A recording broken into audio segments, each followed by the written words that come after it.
Hear that? Nothing? Me neither. But that's the perfect spot for your company's name to step into the spotlight.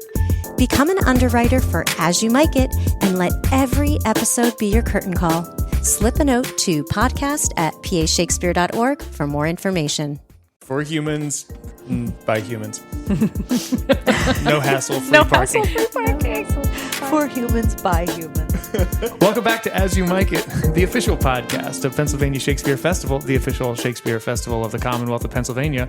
I'm your host, Jason King-Jones, Artistic Director here at PSF, and joining me, as always, are my wonderful co-hosts, Director of Education and Community Engagement, Kim Carson. Hello. And Associate Producer, Connie Behringer. Hello. This season, we've been exploring undiscovered countries, venturing into profound and sometimes profoundly absurd territories, storytelling, and the human experience. In today's episode, The Course of True Love, we're examining the winding paths that love creates, reshapes, and sometimes disrupts. We're also going to put the spotlight on Penelope director Eva Steinmetz. But for now, let's dive into the intricate, unpredictable, and transformative world of love. In Act 1, The Round Table. Now let's kick off our discussion by exploring how love, and in all its complexity, how love shapes the narratives and destinies of characters across our summer series. From the whimsical to the tragic, love is a driving force behind many decisions and transformations on stage. And we're going to really dig into that. So when we think about romantic ambition, of course, when we think about love, most of us first think about romance. So let's just unpack that a little bit. Let's start with Hamlet and Ophelia. We've talked a lot about these plays from a lot of different angles, but I don't think we've really dug into that relationship between Hamlet and Ophelia yet, which is it is a complicated and complex relationship. This relationship breaks my heart a little bit, Hamlet and Ophelia, because I think there is genuine affection and love and care. They've got something going on. And that's why when we see them, like in that breakup scene, it gets so ugly so fast, right? The betrayal, is she spying on him now? Is she working for her father? It's not clear. It's not clear anymore to either of them what's actually going on. Is he really mad? Is he pretending? Is he just upset because his dad has passed away? You know, this kind of like young couple who should be together, and everything is conspiring against them. But on the other hand, we also have to think about the fact that Hamlet is the prince of Denmark, right? He's royalty, and she doesn't have a title. No. So this relationship is sort of doomed from the start anyway, just on a practical level, you know? So it really breaks my heart, this whole thing. And then I think they're both so hurt. So she tries to give him back his stuff, and he's, you know, like he hears her father over there, and he's like, "Where's your father?" And she's like, "At home," like knowing full well that he's like right over there, you know? And like, it makes me so sad. Well, we don't really get an opportunity to see that relationship ever work. But what we hear about initially, if we didn't know the play at all, we hear Polonius warning his daughter. Right. Right, after we've already established who Polonius is, and that Polonius has, an association with the king, and he's an advisor to the king, and now he's advised Laertes about, that Laertes is going off to college, giving him all this advice, and that line that we all love to hear to their own self be true, right? We're like, that was a spy talking to his son, but sure. But then now he's like, hey, Ophelia, let's talk about your relationship with Hamlet. Stop it.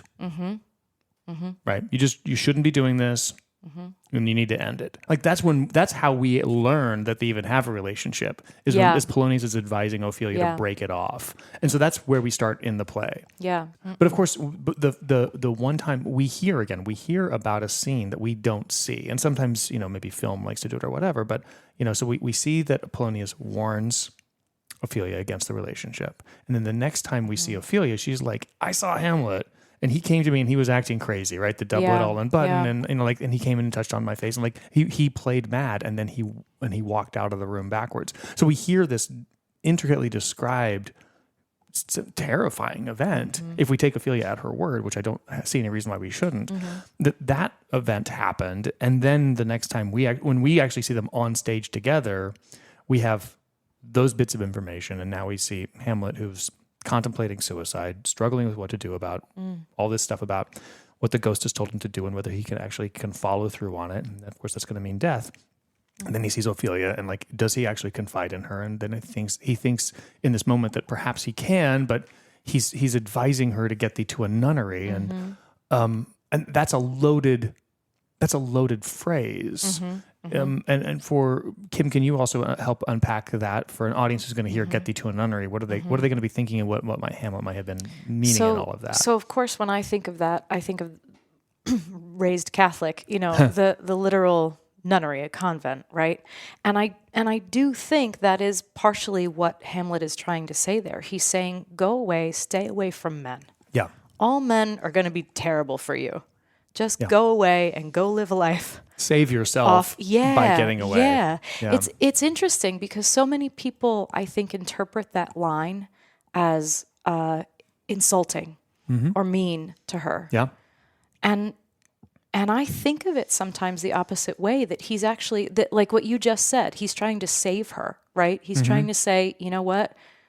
We can't be together. You shouldn't be with anybody. Like, all men are terrible. Go away. Yeah. Get thee to a nunnery. Yeah. Right? I think he is. I think he's trying. I think that is actually a kindness that he's trying to do to her. Maybe that's one interpretation. It's right? possible, and it's possible that he means that in that way at that time, and then when he suspects that they are being spied on, and that she might also be complicit in this, and this is all a setup, that same line can have a whole different meaning. Yes. Now it's get thee to a nunnery because you have sold yourself and your dignity, and you are no better than a prostitute, so go to a nunnery where prostitutes can only go, like to try to purify and cleanse their lives. You don't belong in society. As punishment, you should go to a nunnery. Like, it could, the same words can mean so many different things based on whatever the context is behind all right.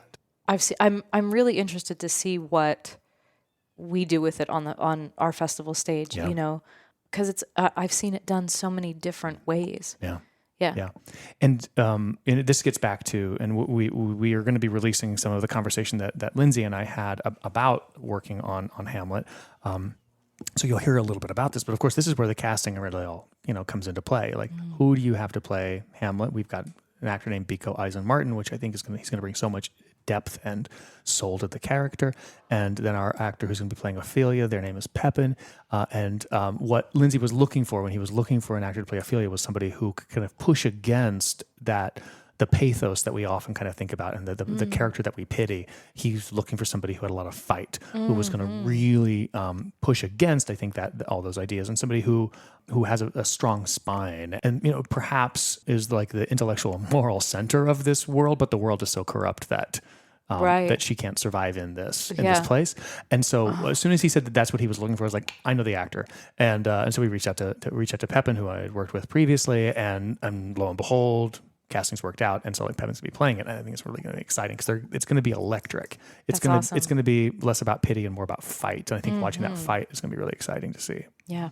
If you've seen Hamlet before, and many of us have seen many versions of Hamlet, we know how it's going to end, whether we want to or not. Right. We kind of understand this story, just as Connie's alluded to before. We all know we know the final chapter of all of our own histories. It's not the ending so much as it's the journey, and it's in this casting that I think is going to be really exciting and really electrifying for our audiences to see that relationship between Hamlet and Ophelia. Unfortunately, as we say, it doesn't start in the best place, and it just kind of has nowhere to go but down for this tragedy. But it's going to be electric to watch. Yeah.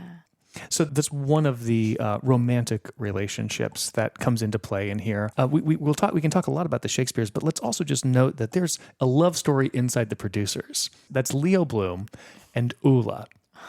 Ula, whose name is, I can't even pronounce. Ula very long. Ula, very long last name.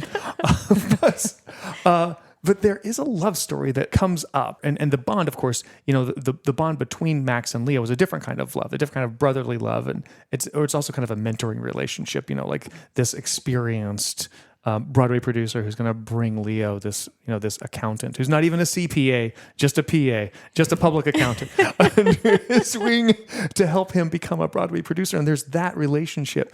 But then they bring in a secretary named Ula, who is this bombshell Swedish actress, but also a very beautiful person, and that's how kind of Mel Brooks has written this character to be. And then of course she's the object of desire for Max, who is a lustful kind of character. But then of course what happens, because Mel Brooks has written this, is the relationship that happens instead is this love that forms between Leo and Ula, and it's perfect for this musical. It seems to come a little bit out of nowhere, but of course it happens, and of course these characters fall in love, and of course Max is distraught and really frustrated that he did not win Ula's affection. But that love does come into play, and that even Mel Brooks finds a way to weave a love story into an absurdly hilarious comedy. Oh, and their relationship is so charming. I don't know if you know this, but when we were casting for Ula, Yes. we found Nicole Benoit. Yes. And she's fantastic. And as it turns out, she and Mike Doe had worked together as Leo and Ula in a past life. So it was really, I knew that when we were in the casting process that finding that chemistry between our Leo and our Ula was really important. And so when Nicole came up as a possibility, we were like, well, isn't this fate? Yeah. Right. And when we were auditioning Nicole, she had brought this really kind of very special moxie and maturity to the role, where it's extended beyond just a sexy bombshell, but she really brought a wonderful humanity to the role that was just so delightful to see. She's fantastic. Yeah, and I think what also you alluded to, Connie, is in the acting process and the working with the actors. One of the things that I'm looking for, and with the directors and the artists that we hire, we're looking for, is to find layers of complexity, and to also not necessarily is to do more than what just is on the page or what it might be expected, and to find more depth and humanity. What Nicole is going to bring to Ula is more than what perhaps you might expect in that role, and that depth is going to then provide a richness to that character and a more enriching experience for the audience to enjoy as well. Yeah. And it's definitely going to bring a lot of warmth to that relationship and to push it beyond just a, hello, secretary. Yes, a little bit past the Looney Tunes version. Exactly. Yes. Yeah, it should be very exciting. Of course, we mentioned Beatrice and Benedict, and we've talked about Beatrice and Benedict a few times before. It is a classic love story, and watching them go from their merry war to I do love nothing in the world more than you, isn't that strange, and their confession of love to each other, which is still not the end of the play because the A plot still carries on and they have to participate in that. But watching them fall in love, what is so much fun for that show particularly is how they realize they are both in love with each other is not by them having a lot of stage time together. It's by these gulling scenes, these kind of parallel gulling scenes that happen. Kim, do you want to share a little bit about those gulling scenes? Sure. So Benedict's friends get together while Benedict is in earshot. They know he's there, but he doesn't know that they know he's there. He thinks he's hiding. Right. And so what they talk about is, how Beatrice weeps for him and loves him and is crazy about him. Or he's going to die without him. And then, and then at the end of it, he's like, oh my gosh, I had no idea. And it cracks his little hard heart. You know what I mean? At the end of it. And then right after that, the exact same thing happens to Beatrice. Her friends get together and they're talking about, how Benedict loves her and all of this. And same thing. She's hiding, but they know that she's there. And so it's all for her benefit. It's all for her to hear. And of course, at the end of that, she's like, oh my gosh, I never knew. And her little hard heart cracks too. Yeah. It's a play that's there's so much gossip. So there's so much noting in that Much Ado About Nothing. There's much ado about noting that what turns both of them towards loving each other is hearing a gossip about how the other one loves them. It feels so high school. It feels does. but I also I relate to that. My high school self, I can relate to that. It's I didn't think about that person until that person felt something for me. Maybe I am interested in that person. And that's what's happening here.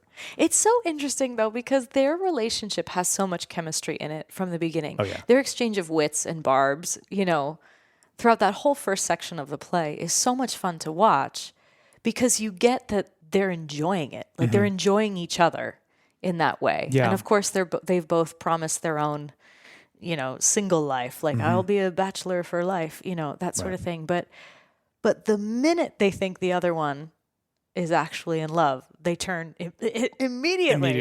Yeah, They're they've like, been oh, waiting for never it. mind. Yeah, I do love this person. Yeah. There are some hints that perhaps there was a failed relationship between them earlier on. It's referenced. It's a little vague, but that could help kind of potentially load in that chemistry has been there for a while, working in the background.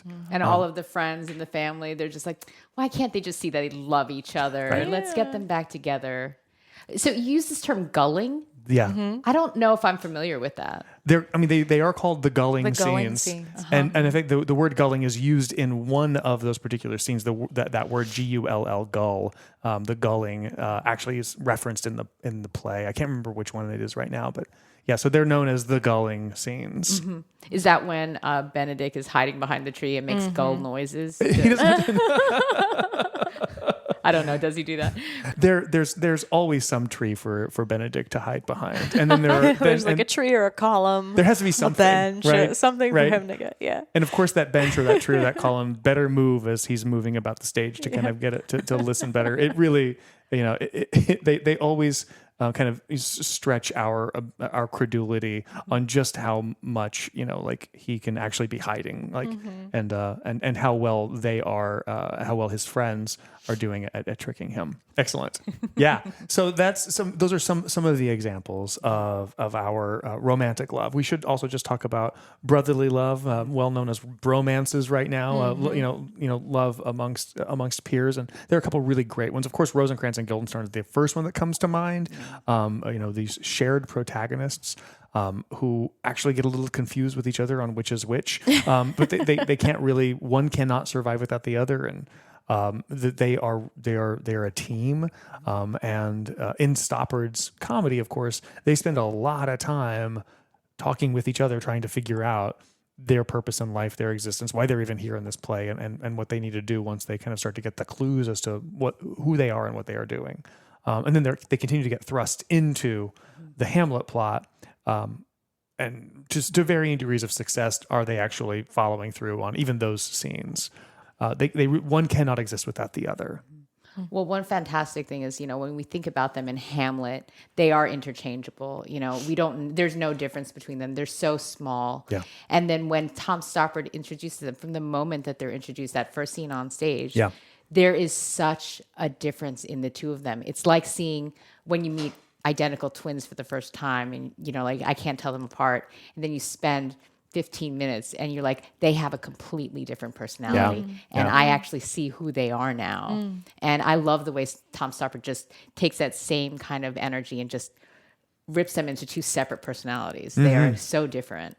Yeah, absolutely. Yeah, and that's going to be so much fun, I think, for our audience to be able to, if they know Hamlet and get a chance to see Hamlet and then see Rosencrantz and Guildenstern, be able to see these two plays really talk to each other. Well, and then Hamlet and Rosencrantz and Guildenstern also used to have a bromance there, didn't they? Well, they were college friends, but I think there's some question, like this is like, Gertrude and Claudius, they summon Rosencrantz and Guildenstern to come from Wittenberg because, like, you guys were college friends. Come up and find out what's wrong with Hamlet. You know him. You know him well. They don't ask Horatio, hey, Horatio, can you find out what's wrong with Hamlet? So I think that the parents, or at least Gertrude, they don't really understand their son. They've heard the names of these dudes that he met in first year, and thinks that they still have a relationship when. I think it'd be like, it'd be like your first year friends who, like, you show up in year 3 and, they come visit you and they're like, wow, you're here.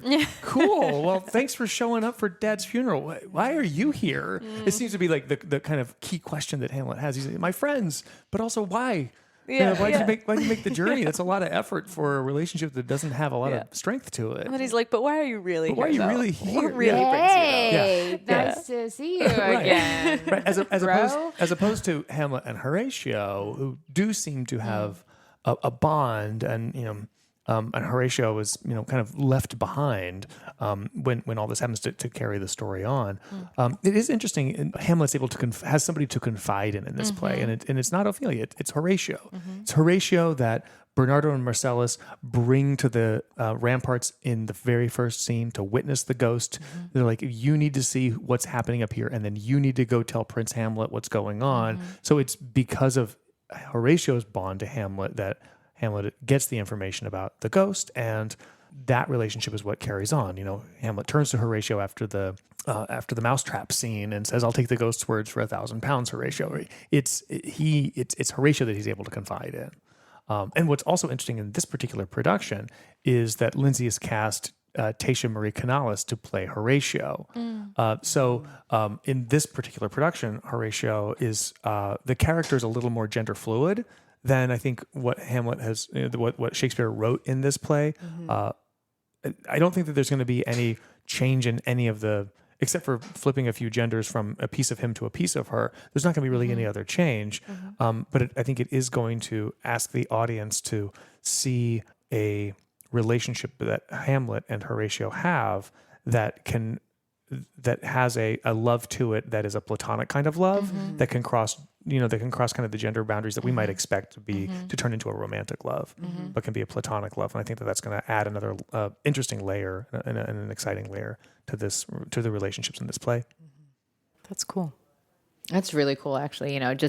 We're so used to that whole Sam and Diane dynamic where we want a romance to be there when it's not. Yeah. And just to see this sort of deep friendship, this brotherly love relationship, but have Tasha portray Horatio is just going to add a really great dynamic there. Yeah, and it's those kinds of relationships. I am too, and I think it's those kinds of relationships that I don't think that Shakespeare necessarily was able to kind of like write into a lot because, of course, he had an all-male company, and so when he was having the actors play women, he had fewer of them, and one of them I think was just the math of like they have to be younger actors who can present as women if we dress them up, or he did all these actors in pants, all these pants characters, the Rosalinds, the Violas, the Imogens from Cymbeline, which Tayshia just played last year. There are all these female characters who then play as boys, but of course if these were actually male actors playing female characters who then played as men, Shakespeare's audiences were already kind of like dealing with these complex gender questions. It's interesting. And we just don't necessarily have that opportunity. I'm directing an advanced directing class for the students at DeSales University, and the scenes that they are all doing, they're flipping genders all over the place right now.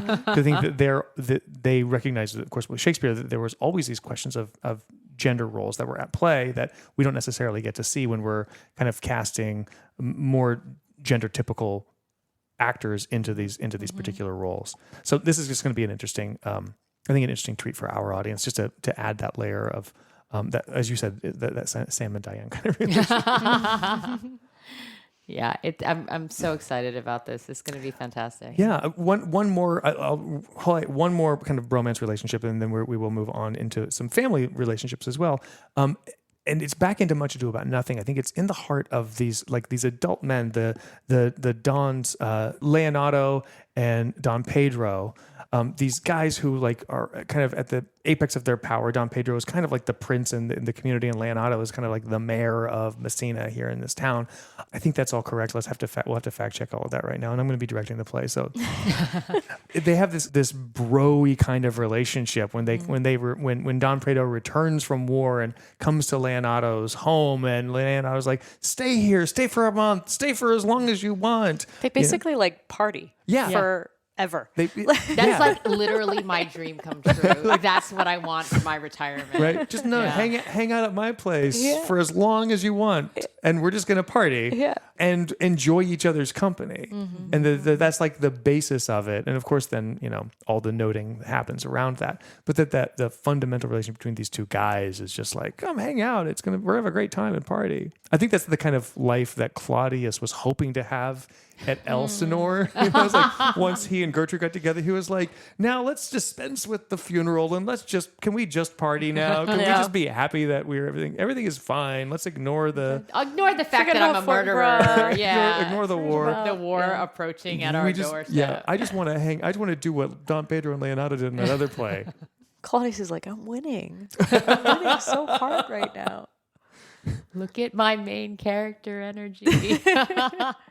That's interesting. I do want to share that we were just having a design conversation, and we were talking about, well, what kind of clothes should these characters be wearing? And of course, Hamlet is often is in the text. It's referenced that he's wearing black, and they tell him to cast this off. And the costume designer, Nancy Lear, is costume designing Hamlet and Rosencrantz. And the question's like, well, what clothing, what kind of colors should they be wearing? And like, well, Claudius and Gertrude should she was like, she had them in these darker tones, and we're like, because they wanted to look royal. We're like, that's good, but we need to make them look like they're really happy too, because we want to set this up in this kind of, that they're celebrating, that they want to get rid of the funeral. So rather than kind of like be in any somber tones, leave those somber tones for Hamlet so that they can be in the party clothes. Yeah, that's smart. And it's funny because Lindsay, who was in Fat Ham, the James Iams Pulitzer Prize winning play that first premiered at the Wilma in a video production that was done during the pandemic, and then he got to reprise that role in the production that Amina Robinson directed just last year at the Wilma. He played the Claudius role, and now he's directing the Hamlet play. So I think he was just like, he was recognizing that he was channeling a lot of Fat Ham energy in the design process, because like, well, these guys just want to party, but that is the play. That is at its core, that is what Hamlet is with Claudius and Gertrude. They just want to have a celebration and leave behind that funeral and have and win. Yeah, and just be winning, as you said, Kim. Absolutely. So we're just focusing on family. So we have the family love, of course. That's the third kind of love. And we talked a little bit about it in previous episodes, that love that we believe that's happening between Gertrude and Hamlet, that mother-son love. There's the family love we'd mentioned in Much Ado About Nothing as well, Leonardo and his daughter Hero, which of course totally gets obliterated through the lie that Hero was unfaithful, and suddenly what we think is a kind of a bond of family love between a father and his daughter seems to be much more of a transactional, like, you, my daughter Hero, represented my I invested in you for my future, and if you are no longer the value of the virgin, then then you're no longer useful. Then you're no longer useful, Yeah. which is usually makes the whole thing really kind of ugly, makes you question who Leonardo really is. But man, does he sink into a dark place when he thinks that Hero is unfaithful to Claudius, because of the reputational harm that it kind of does to his whole family. It's the kind of weight that is put on in Much Ado About Nothing, and in a lot of Shakespeare's plays, the weight that's put on these women, like the Ophelias and the heroes, to have a kind of value of virginity to enter into a marriage in a way that then can do honor to the family from which the daughter arrives, and kind of honor them and bring these bonds together. So that's not really a kind of a love; it's more of a transaction. And then I think one of the things that we see in Much Ado About Nothing is that that thing that we think might be a love between Leonardo and Hero feels a lot more like a transaction. Well, then I wonder, when we look at Ophelia and Polonius, why is it that Polonius wants Ophelia to step away when it seems like if there's already an interaction there, this would help improve his own family state in the I have an community? idea about that. Do you? Share it, please. I mean, he's like the advisor to Claudius now. And if he knows that Claudius is like threatened by Hamlet, I see. and Hamlet isn't doing so well, and you know what I'm saying? It doesn't improve Hamlet his isn't status. great. Yeah. There's danger there for his daughter, potentially, right? Yes, and so there's the danger, there's the politics of that, and there's the fact that, again, as Hamlet is a prince and Ophelia is not a princess, that when Hamlet marries, for the family, he's going to have to marry on somebody of a different status, somebody who is a princess somewhere else, somebody who's not a daughter of an advisor. So in a way, Polonius is protecting her, right? Because she, if he sees this is getting serious, he's going, hey, we got to step away because you're just going to get your heart broken. Yeah. This can't be, right? Yeah. And maybe even protecting her own virtue and understanding the way the royals work. Yeah, I don't think that Polonius can change the way that the world is structured in where he is. I think that he's just trying to live within those rules and trying to make his teenage daughter understand that, again, you can't change these rules, no matter how much you feel. Yep. You can't have this love that you want to have, or that you think that you are allowed to have, no matter how much attention Hamlet has given you. And the script is also a little vague on how much attention Hamlet has given Ophelia as well. And there are different people who have different theories about just how tight that relationship was. how physical that relationship got, how much love was exchanged actually between Hamlet and Ophelia. We don't fully know. Shakespeare is he is vague in all the ways we want him to have firm answers with these kinds of things. And every time you want a solid answer, you can often find some other bit of evidence that refutes that. It's what makes these plays really great, is because there is space for that ambiguity so that artists can interpret, and that we can continue 400 and plus years later to continue to have these conversations about them. We still want to explore these characters, right? We still want to explore these worlds after so much time has gone by. Yeah. One more thing we do want to talk about when we're talking about family is we want to talk about the younger family. Yes. The family bond, the love that family has, because they have so many of the different types of love here in this one play in the younger family, in A Raisin in the Sun. Lena, Mama, the matriarch of the family, and her love for her children, for her son Walter Lee, and her daughter-in-law Ruth, for Beneatha, who's about 10 years younger than Walter Lee. Like there's like a 10-year difference in age between those. And then of course, Walter Lee and Ruth's son Travis, who is 10 years old in the play. So they've got 3 generations living in an apartment in the south side of Chicago, and so much of that play is about their is about how they move forward in life and the dreams that they have. But it's all rooted in their love for each other, and that love is not necessarily touchy-feely. Beneatha and Walter, they exchange words over and over again. Because they want each of them to kind of like live up to their own ideals, or kind of live to the worldview that aligns with each of them, which are kind of in conflict. But there's no question that they love each other, and that the love that they had for Walter Sr., who'd recently passed, the love that they had for their mama, and the love that mama has for them to kind of protect them and also carry them forward from this place and time into the future to continue their family. That's all driven from a real deep sense of love as a family. Yeah, Mama's hope to have that house. She's not looking for her own home. She's looking for the next multi-generational family home, to have everyone move along with her. She's not trying to push the birds out of the nest. They're so close as a family. And so I think that's what makes it more heartbreaking for me, is that seeing this idea where you have this relatively close-knit family and they have to decide whose dream is going to be deferred at that point in time and which dream is going to happen. And because there is that affection that they have for each other, that makes that conflict even stronger. Well, and I also just want to point out, like in the story, what Mama does here is she tries to find the compromise path that allows each person to find the way to have their own dream. So when they get that $10,000 check and she's gone for a while and everybody wants to know where she's gone off to, when she comes back, what has she done? Is she's taken about a third of that to put a down payment on a house. And then about a third of that's supposed to go to Beneatha. So the Beneatha's dream to be a doctor can be realized. That can be money for her college. And then the other third is for Walter Lee to spend as he wishes. With her being very clear about the knowledge that she thinks none of this money needs to go towards a liquor store, but that also that she gives that money to Walter Jr., to Walter Lee, to say, like, you're the man of the family now. This is your money, you go take this and do what I asked you to do, which is put some of this aside for Beneatha, and then you use the rest of this cash to spend as you need, however you see fit, for the good of the family. You're in charge. You're the man of the family.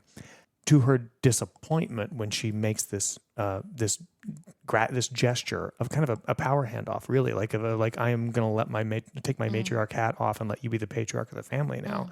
What he does with it is he takes the immediate choice, which he thinks is the big risk for him and for his family, and he thinks that giving all this money to Bobo and to Willie, who we never quite see on stage, so that they can take that money to Springfield, so that they can grease the wheels to start that liquor store dream of his, that he's going to need all that money for that, and that the money that for Beneatha it'll happen later once that money comes back.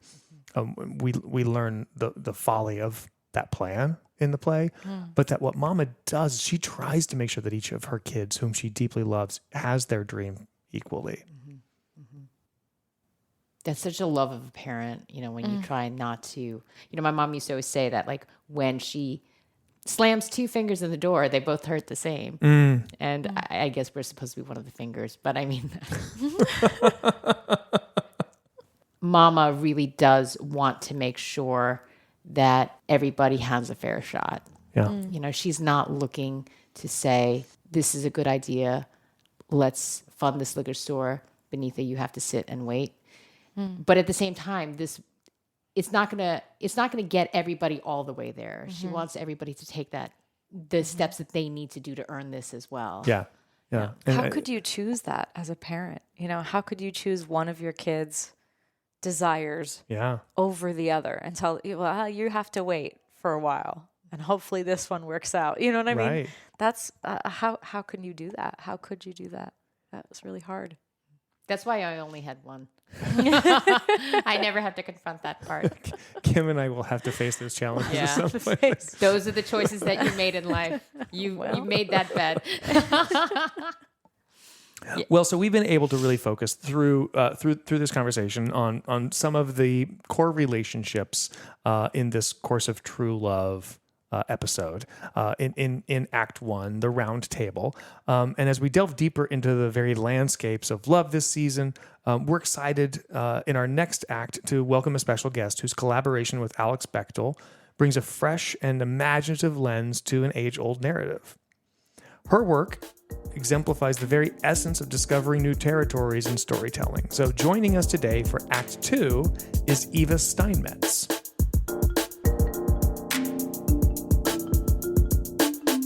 Joining us today for Act 2 in the Spotlight is Philly-based powerhouse theater director, filmmaker, and educator, Eva Steinmetz.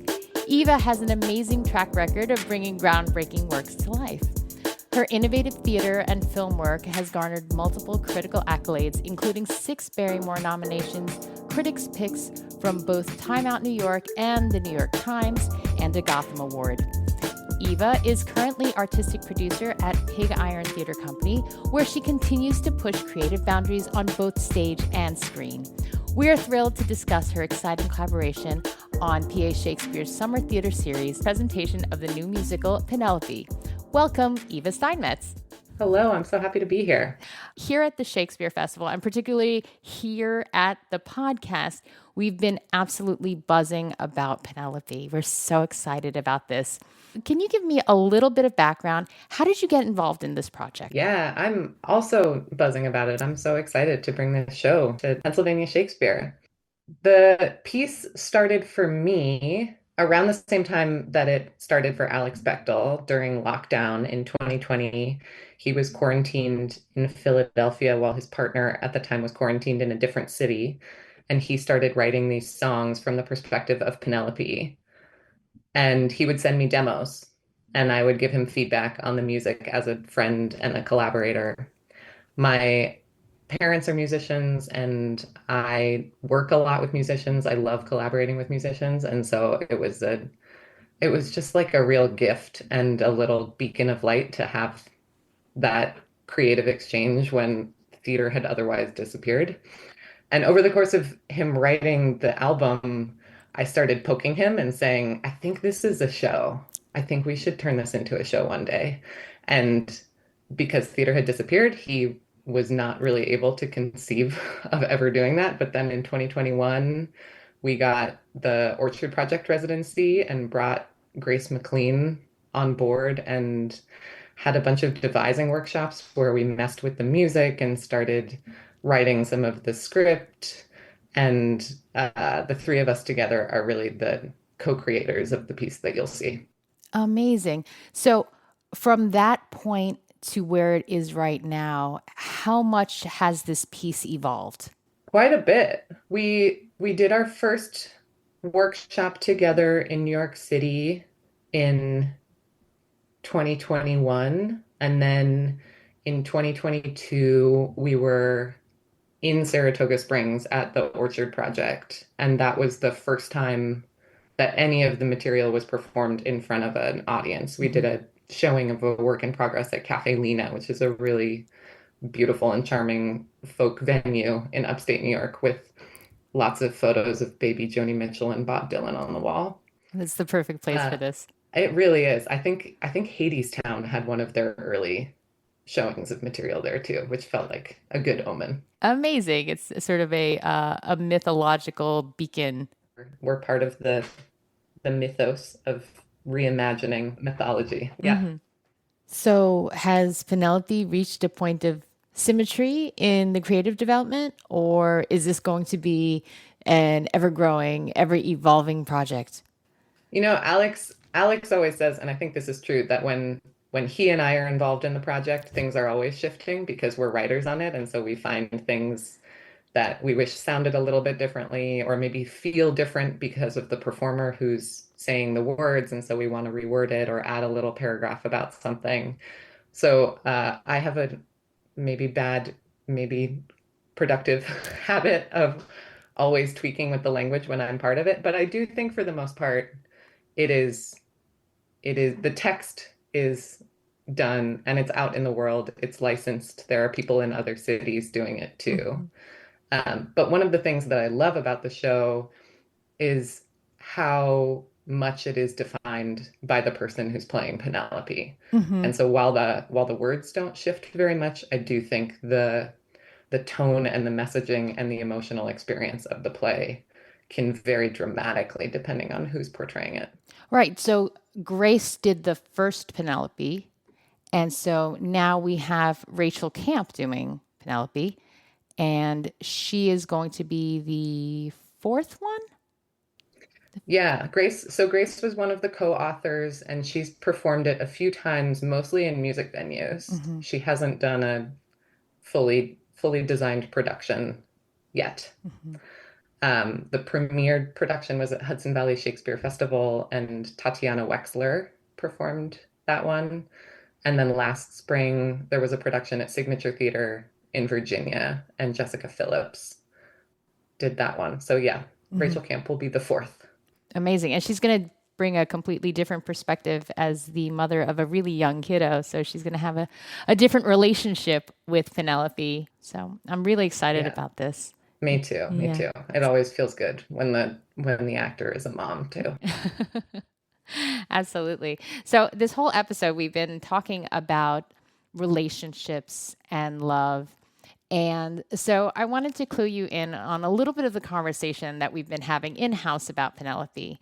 We have this ongoing friendly, let's call it a debate on what Penelope's relationship is with Odysseus.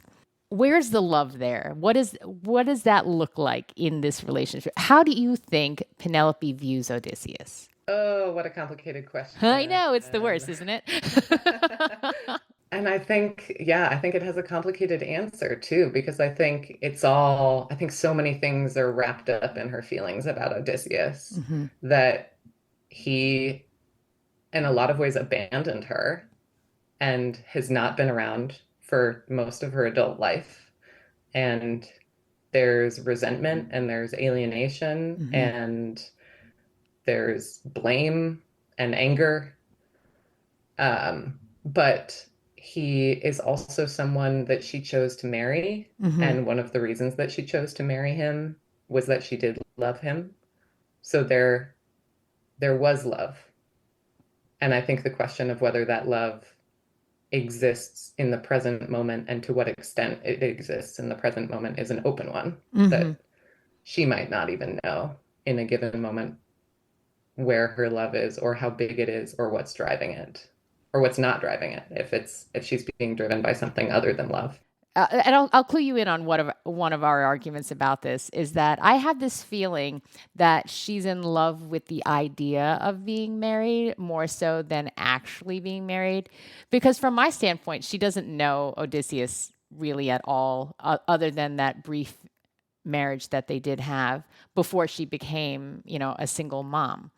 And so when I think about where she is and what she feels like, part of me wonders, does she like being single and really likes having him as this sort of convenient barrier to entry, perhaps?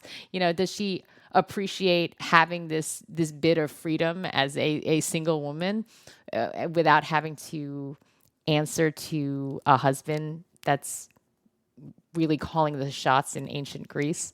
Yeah, I think probably she often does. And she has an immense amount of power that most women don't get to have. That she runs Ithaca and is a ruler and has a lot of authority and a lot of power because of his absence. And so she gets to be independent and make choices that she wouldn't otherwise be able to make if he were present, because then those choices would be made by him. So sure. Yeah, there's all sorts of stuff that is better because he's gone, and there's all sorts of stuff that's really devastating and really heartbreaking and really painful. I think the question of whether the relationship is all imagined or not is a really interesting one, and it makes me think about the times when I've gone for years without seeing people who are my dear friends. And sometimes, that we've never gone 20 years being out of touch and then reconnecting. But I've had an experience many times of not being in touch with someone I really love, spending a lot of time away from them, wondering how they feel about me, wondering if the relationship has drifted away. And then we are in the same place again. And it's like we picked up exactly where we left off. And because I've experienced that enough times and know it to be true, I wonder how much time would have to pass for that to not be possible. And I think she wonders that too. Has that threshold passed? Right. And that's just not going to happen? Or is it still possible for someone to return after 20 years and they're still themselves and you're still yourself and you can see and appreciate each other as fully as you did before? Yeah, I love that idea. I think about all of those friendships and relationships that I had that happened pre-Facebook, and then yeah, I don't know. I guess this is entirely an aside, but just growing up, we didn't have access to cell phones the same way, and we had to write letters, and phone calls were long distance, and that was very expensive, even if they lived just like 2 towns over. So there was all of these different things attached to that. But, I remember not seeing Melissa Begley for like almost 15, 20 years. And then when I saw her again and we picked up again, it was just like she was my best friend when we were in 4th grade. And she was this amazing thing as adults. So as much as I'm feeling a little cynical about the whole thing, perhaps that there is a definite strong possibility that they could just pick up where they left off after 20 years. I should say also, I feel pretty cynical about that too. So I'm defending the possibility of love holding strong through all of it. And I don't think he's going to. My opinion about Odysseus is that he's not going to show up and be generous. He's not going to show up and truly see everything that she's been doing.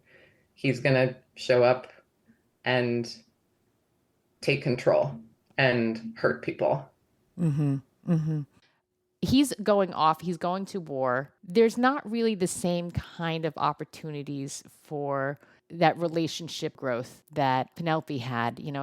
In that time, she was a young queen who grew up and brought her kid from birth to manhood in that whole time. And she's watching him grow, and she herself is growing as a person, as a mom. Meanwhile, you have Odysseus gallivanting around throughout, taking his sweet old time, getting back from wherever he was. The war's been over for 10 years, sir. Where are you? Yeah, exactly. And so let's say true love wins. Let's hope it does, but I am not sure it always does. That kind of answer is going to emerge as we watch the musical and see how that plays out. Is that going to be a lot left to Rachel's interpretation of this? Definitely. Yeah. I think Alex's music is so beautiful and so soulful, and there is so much romance and longing and heartbreak in the material and fabric of the music. And there are ways to sing a lot of the songs that are full of optimism and possibility and hope. And there are also ways to sing the songs that are full of rage. And it's really interesting to hear the same song sung with those two different perspectives. I can't wait to hear what that's going to be like. So you brought up the idea of Penelope being queen, having power, having some control. How necessary will it be for our audiences to have an understanding of Greek society and Greek mythology in order to enjoy Penelope as we're presenting it? I don't think audiences need to know anything. I think if you've never heard of Homer and you have no idea what the Odyssey is, you'll be fine. In fact, our second song in the show gives you the narrative summary of what we think you need to know. So you don't have to come in knowing anything. If you're a Homer nerd and you love the Odyssey, that's awesome. And we're always really excited to see what sticks out to people who really know the intricacies of the story. But you don't have to know a thing. Right. It's just filled with a bunch of Easter eggs for those who are the Homer nerds, but it has a lot there for anybody who could just walk in and be comfortable seeing it. Yeah. Amazing. So our festival theme this year is Undiscovered Countries. You know, we talk about where we can go that is beyond our normal perceptions and our normal understandings of life. Where does Penelope fit into this, and how does it embody or challenge the idea? I think there are a few different ways that this piece resonates with the theme of undiscovered countries, one of which is the fact that everyone else gets to do it and she doesn't, that the men go off to war, Odysseus has his grand adventure getting home, and Penelope doesn't get to leave. So there's lots of places and lots of mythical creatures and beings that get discovered, not by her, but by other people while she stays home. Right. But I also think there's something in this story that's about the unknown discoveries that you make about yourself when you sit with yourself, and the things that you learn about the place where you live that maybe you've spent a lot of time in, maybe places you've gone to over and over and over again, and then you go again and you see something new, or you go again and you discover something new about yourself. And I think that's the meditation that we were all holding. That's the thing that we were all chewing on while we were making the piece, is what is it like to be home and still journeying and still learning about yourself. I love that. I love that. So one of the things when we look at our other 2025 titles that we're going to be doing, we have Hamlet, we have Rosencrantz and Guildenstern Are Dead, and even A Raisin in the Sun. We're asking whether love can survive grief and ambition, and ultimately, where do you land on that? Where do you think Penelope lands on that question? I think love can absolutely survive grief. It might not look like what you thought it was going to look like.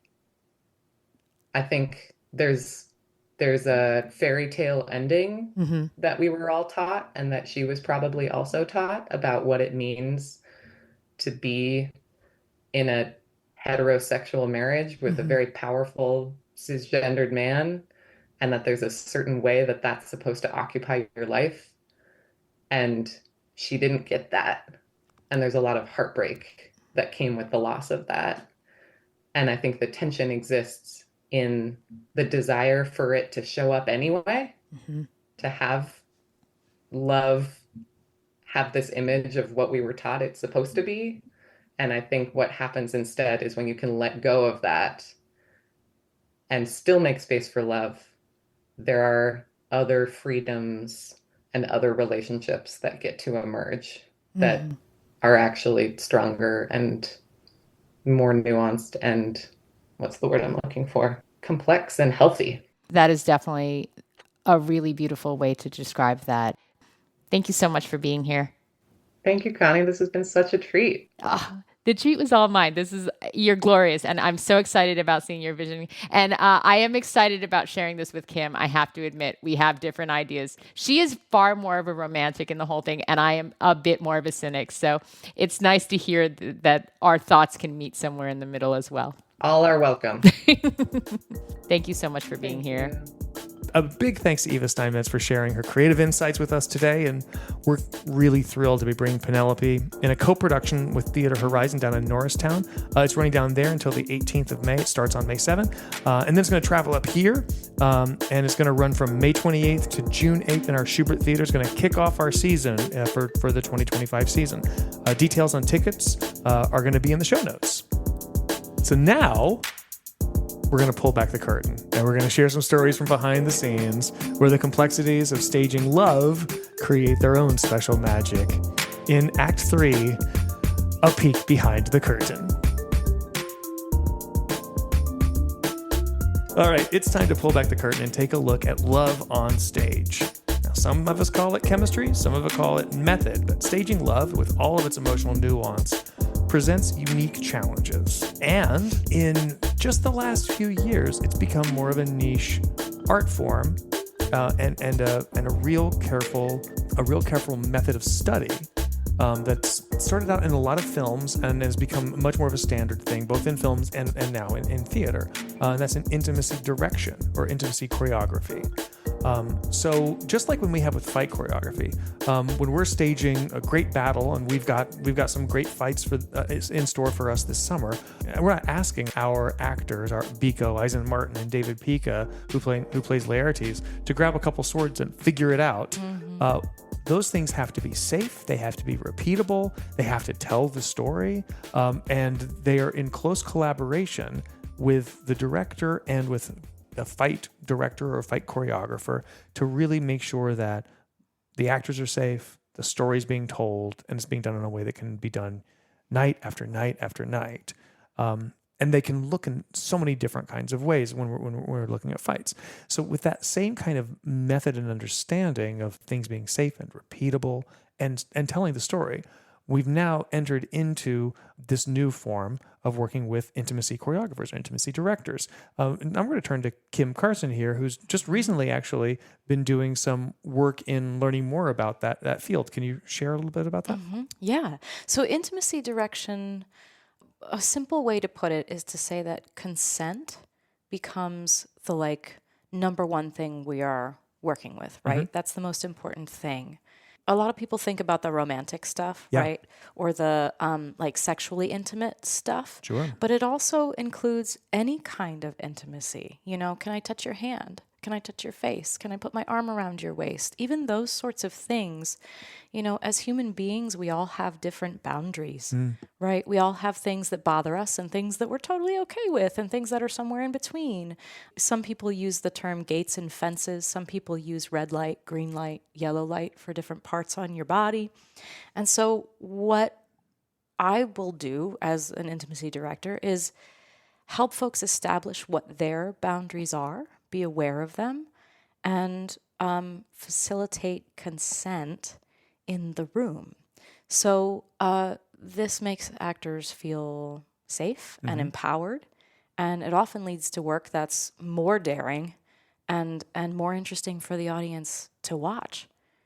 Because we're coming at it just like if you gave two actors swords and said figure it out, it probably wouldn't be as interesting a fight as if you have an expert there choreographing that fight and teaching them proper technique and all of those things, right? Yeah. Same thing with all the intimacy stuff, right? Sure. I'm going to play devil's advocate because I'm going to be one of some of the listeners who've seen Romeo and Juliet a lot of times, and they know that Romeo and Juliet, they're young lovers and they've kissed, and that play's been done for over 400 years, and they didn't have an intimacy choreographer. Why do we suddenly need another person in the room helping to make that happen? Mm-hmm. Well, there's a lot of history, unfortunately, where actors get taken advantage of. I can speak to it also with my experience as an actor, doing these types of intimate scenes without an intimacy director, before intimacy director was a thing that people used. Yeah. And it quite literally was, okay, go ahead. And so I'm there with my acting partner and I'm going, okay, Is it okay if we kiss? Okay, what kind of kiss is it? You know, where can I put my hand? Where do we put our hands? And like all of those things, having to negotiate that for yourself, while like not knowing how it looks and feeling a little uncomfortable because sometimes you've just met this person and like, you know, there wasn't somebody there to say, okay, here are the ground rules. Here's the vocabulary we can use. This is the intention that we're going for. We're trying to have this kind of a scene and we want this to happen. What are the ways we can go about that as you two being the actors and you two feeling comfortable within your own boundaries? Then everybody, you know, when we talk about safety, we don't just mean physical safety, right? We don't just mean someone getting injured. We also mean somebody's emotional safety, right? We all have, like I said, we all have different boundaries. Yeah. And when you're doing a scene like this, acting is very vulnerable. You know, you're putting yourself out there in lots of different ways in front of lots of different people. And particularly in these intimate situations, it can be a very, very vulnerable feeling for you as an actor. And so the intimacy director kind of demystifies all of that, gives a set of ground rules, gives a set of vocabulary that everybody can work together on.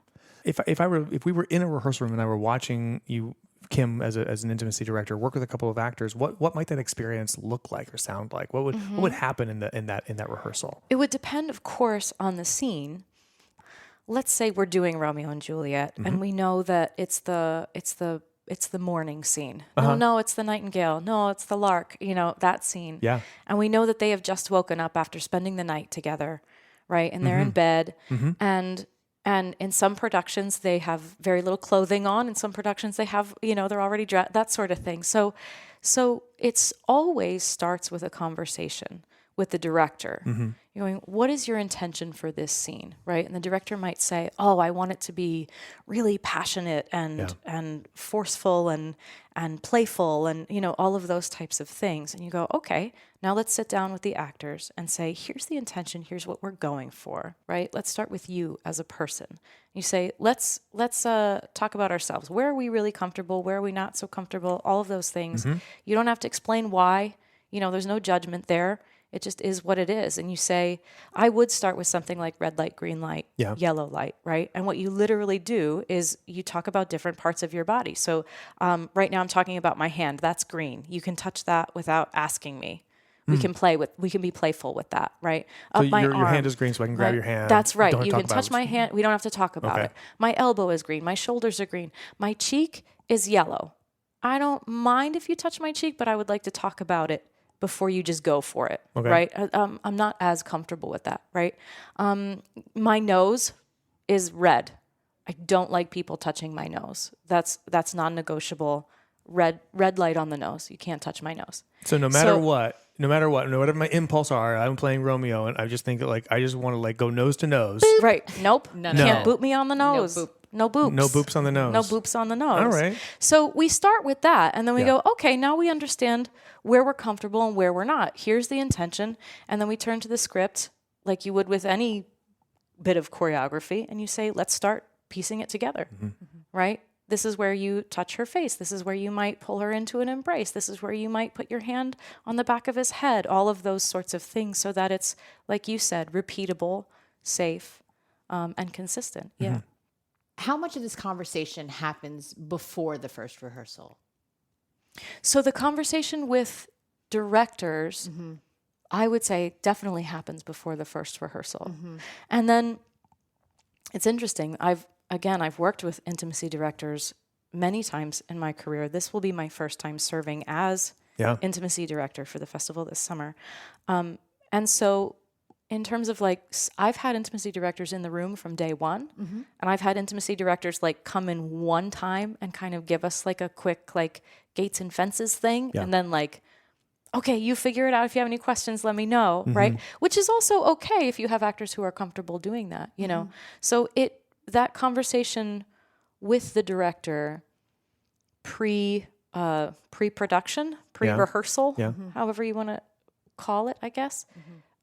Is really important because it's the intention that I think really matters, right? And there's plan A, plan B, plan C, plan D.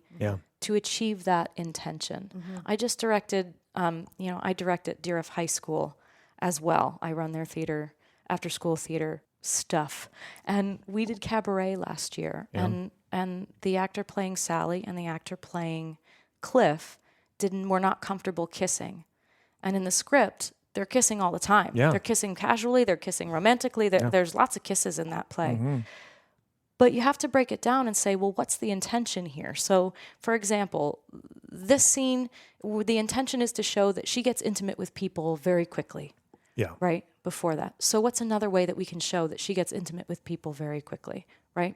So you make a different choice. We had her take off her robe and hand it to him. Rather than coming up and giving him a kiss, he was in her dressing room and she took off her robe and handed it to him. And it was the same gobsmacked kind of reaction. Right. It was the same intention, but keeping the boundaries of the actor intact. Well, I mean, I wonder about that. Like from a director's point of view, when you work with someone, say for Romeo and Juliet, do you need to know ahead of time, well, I don't kiss? What if you find that out halfway through the second rehearsal and it's just like, yeah, you could go right there, but red light. That's right here. that's another reason intimacy directors exist. Absolutely. Honestly. Yeah. Because there are times when a director goes, well, if you're not going to do X, Y, Z, then you're not getting cast.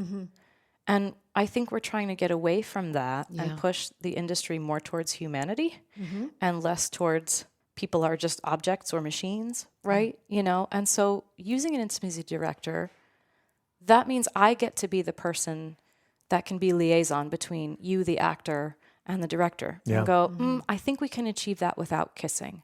And then it's not on you to feel like, oh, I better do it or I'm going to make the director mad at me. Right? You know what I mean? Or the actor you have this doesn't person. find that solution. Right. Yeah. Like you have this person who's advocating for you, who's finding solutions to that, who's working with your boundaries, and who's communicating with the director and the actors to make sure that the story gets told in the way it needs to get told while keeping everybody feeling good about what they're doing.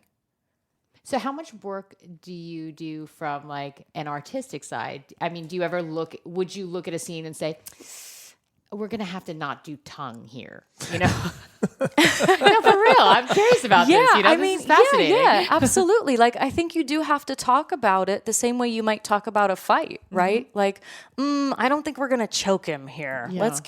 Let's keep it with a punch or whatever, right? Like, it could be the same sort of thing. Again, it comes down to what's the story we're trying to tell? What's the intention here with this, with these actions? Yeah. Yeah. One can be prescriptive, which is just like, I want you, the actor, to do this X thing in this particular way. And, like from a business point, we would say that as micromanaging. Like, I want you to do it like this. I want you to do this. I want you to do it in this exact way, exactly the way that I tell you every single time. And that eliminates the opportunity for actors to find their own path, their own freedom in it or whatever. And for actors, for directors to work with actors, like I hope that we want to achieve this intention. We think that these are the tactics that we agree that we want you to do, and with this level of risk, and then empower the actor or the actors to work together to find that solution and own those choices. If I had a director tell me like, this scene must have this kind of intimacy in this kind of way, I would be a little worried that like I don't have the personal autonomy to then be able to like be in the scene to be trusted to be in the scene. But if we can agree on like, well, I think what you want is something that feels very visceral and very passionate and feels like a physical workout kind of a relationship, like if it's that Romeo and Juliet, no, it's the night, it's the day kind of thing, and I want it to feel like a wrestling match with these two kids who've just finally found love and they want to do it all over again, then whatever the boundaries are, we could probably still make an event out of that and avoid the red zones, whatever those red zones happen to be. Yeah. So I was playing devil's advocate, but I totally as an artistic director and as a director, I totally support the idea behind it. And I appreciate you playing devil's advocate too, because I think there's a lot of folks and there's a lot of actors still that are, quote unquote old school. Yeah. And they're like, oh, you're stifling my ability to just do what I want to do. But you go, yeah, but you doing what you want to do, you're doing it with another person, right? Like, I think it's helpful if we have these conversations with the other person, right? So there are people who don't quite get it or don't understand why it's necessary. So I appreciate talking about it. Well, this has been a fascinating conversation. We And talked too long. I don't think we haven't. If people are still listening, then good on them. This is fascinating stuff. Fascinating. Well, but this is I think for some of our audience, some of the people who are listening, when we're examining how the plays are made, we don't often fully understand just the level of specificity and the number of experts that really are required in order to allow what happens on stage to feel as if it's happening spontaneously and for the first time. And in order for that to happen, particularly in the theater, that then has to happen, at 2:00 in the afternoon and then happen at 7:30 at night again and multiple times a week, that does require a lot of craft to make it feel impulsive and spontaneous. So adding another individual into that space that can then help the actors be safe physically, emotionally, and mentally and psychologically as well, and that kind of health at a time when I think that lots of people have been more aware of our own needs to have our healthy mental and emotional spaces. Having an intimacy director as a companion in the room can be really quite liberating for a director as well. And I think that's why I'm excited that Kim has joined us in that capacity, among others. And I'm excited to have her working with all of our artists this season.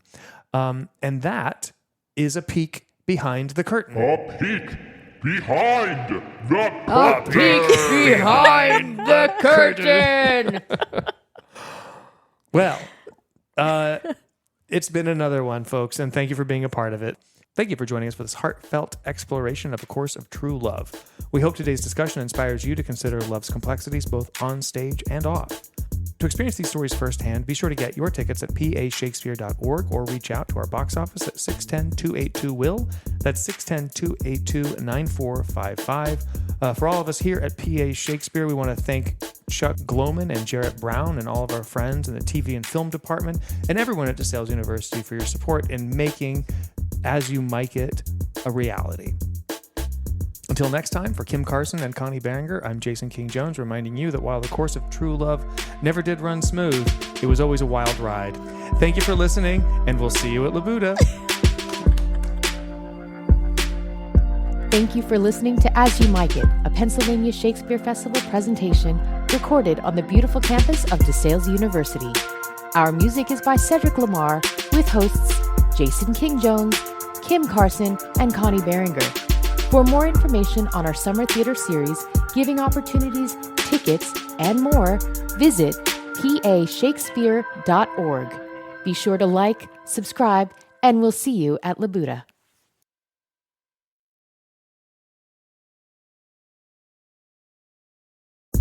Behind every standing ovation is a network of patrons who know that theater changes lives. With tickets funding only half the cost, PSF counts on contributions to produce world-class theater, cultivate new audiences, and nurture future generations of artists. Give today at pashakespeare.org/support. Great theater is a collaboration both on stage and off.